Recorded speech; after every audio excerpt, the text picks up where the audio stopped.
Yeah, welcome to this video in which I'd like to show you how to generate documents from Softr, how to integrate DocsAutomator into Softr. Softr is a powerful no-code app builder that recently launched its workflow suite, and DocsAutomator is now natively integrated in workflows.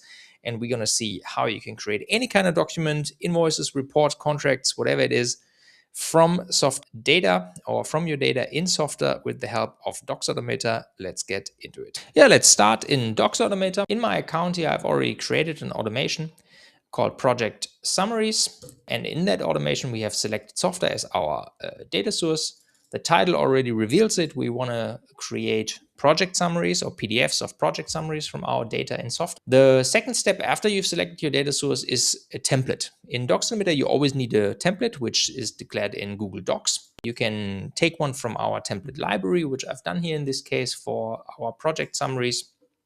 And then you'll also be able to edit the template here right inside of DocsAutomator.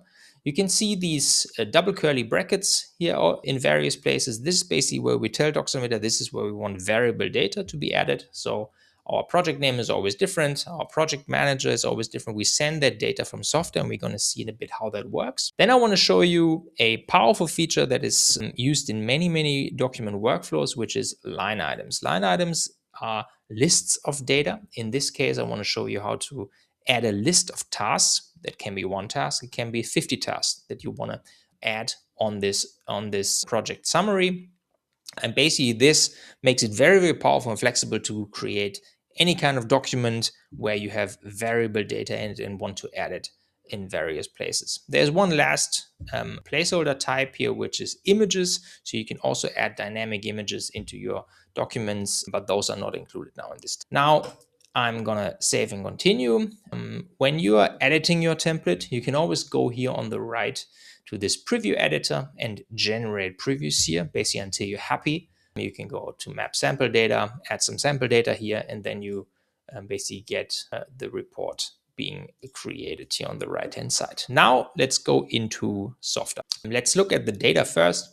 I have this client portal here, and then I have my projects. And I basically want to create a summary report for every project at the end of the project when the status is set to done. And the final result will be that we are going to see a report PDF in this column here in this file field, which is called report PDF. Let me actually, a website redesign is done. And now we go into Softr workflows. I've already created the workflow, so we're just going to go through this now step by step. The trigger is when a record meets conditions. I've selected our client portal database, then the table was projects, and then I say when the status is done. So exactly the status that I've changed just now. And then I can test this, and we have our website redesign record being pulled here as test data. I could now go ahead and already use the DocsAutomator integration and generate documents with it. You can see the action here under number 4. If I just click on plus down here, you see this here on the right side under integrations, you see DocsAutomator. But we wanted to add line items. So we have a bit more work to do here in between. The first thing is we want to find multiple records. What do we want to find? We want to find all the tasks that we want to include, because the tasks are in a separate table called tasks here in this table. And we want to include all those tasks that are basically connected to our website redesign project. So I've said in client portal, in the table tasks, I want to find all the tasks where the project is the ID from 1, our project record that was triggering this workflow. Can then test this. This reveals 8 tasks that we find here in the task table where website redesign is a project on that task. I then have to run a bit of custom code, unfortunately, which is basically turning that data from the task into the right syntax so we can add it in the DocsAutomator step, which we'll see in a bit. We basically declare a variable here called tasks. Here we basically pull, I can do this again, all of our records found in the second step. We use JavaScript, and then we basically need this code snippet where we say we have I call this input from input data. This is how we reference this input tasks. And then we need to loop over this in order to create the list of line items that we have. Potentially Softr AI can also help you with creating this. Otherwise, I will also make this available in the documentation, basically this code snippet, and then you can copy and paste it. But let's look into it a bit more. We basically take this input then, and then we go into every task and we return something from here. And what we return is now important because we return the task and description. And we find this if we go back into this here, we find the task and the description as variables on our line items table. So you always start with line items 1 or 2 or 3 if you have more line item tables. Line items 1, we only have this first one here now. And then we have a variable called task and a variable called description. And you find exactly these variables here as well. So we return a task and we return a description. And for the task, we then reference this task here, dot fields. And then we take the field ID, and if we go to tasks, here in the task table, fields is all the fields on that task. And then we can go here into the task name, because that's what we want to add for that. And we pull the task ID from here, and we can basically add it in here. I know it's a bit of complicated syntax, and unfortunately it is the way it is right now, but I hope if you just copy and paste and then you change this, you will be able to get this to work. Let me just remove this to show you how we would add descriptions.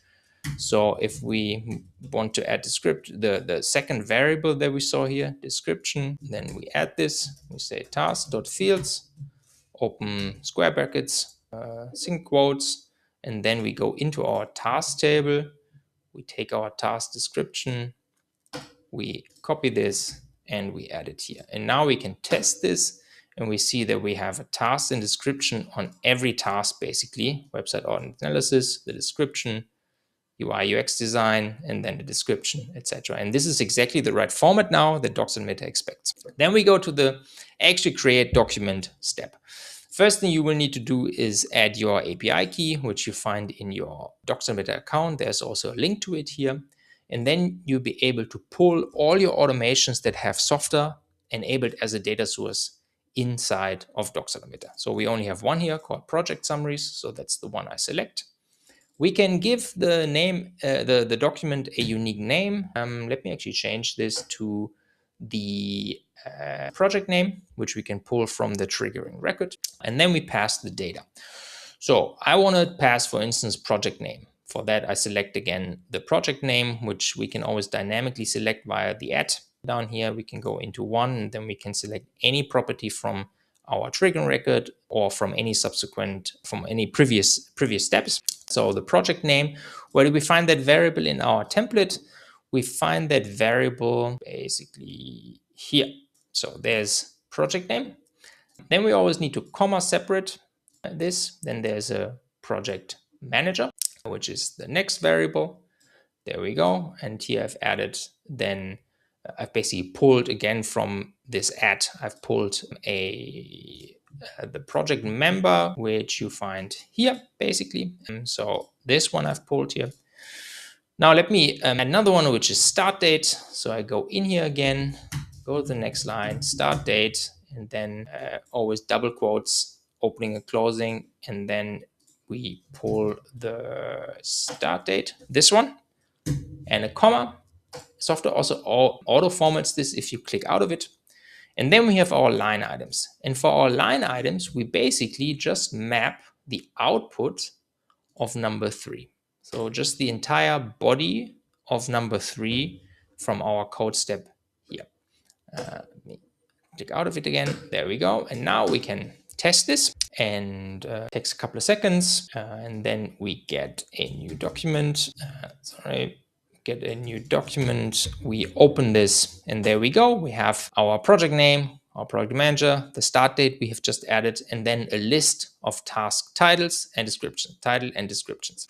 Of course, you have to adapt this now to your use case, but you can add variables anywhere in a Google Doc template, and also add lists of data anywhere in a Google Doc template, also add images anywhere in a Google Doc template. So the possibilities of this are basically endless. Now the last step is to update our record. We want to update the record that triggered all this. So our website redesign record, again in the client portal database, table project, select records here. We just map the triggering ID. And then we have a field in here called report PDF, this one. And there we add the PDF URL from step 4. We test this and we should see exactly that there's a PDF appearing here. So now we have it in our database. We can show it in the we can send it somewhere, we can work with it basically. And the last step I want to show you is all of this was still in preview mode. Preview mode basically lets you test your automations, and you see this by the watermarks here in the document background. If you exit preview mode and then we go to step 4 again and we regenerate the document again, we will now see that watermarks actually disappear. It's now been generated. We test this step again, and then we see that now we have no watermarks anymore and a final produced document that you can use. Of course, this now then counts against your document quota. I hope that helps. I know the line items part is a bit complicated right now. Please reach out if you need help with it. And I can't wait to see what you build with it. For now, I wish you happy automating and speak to you very soon.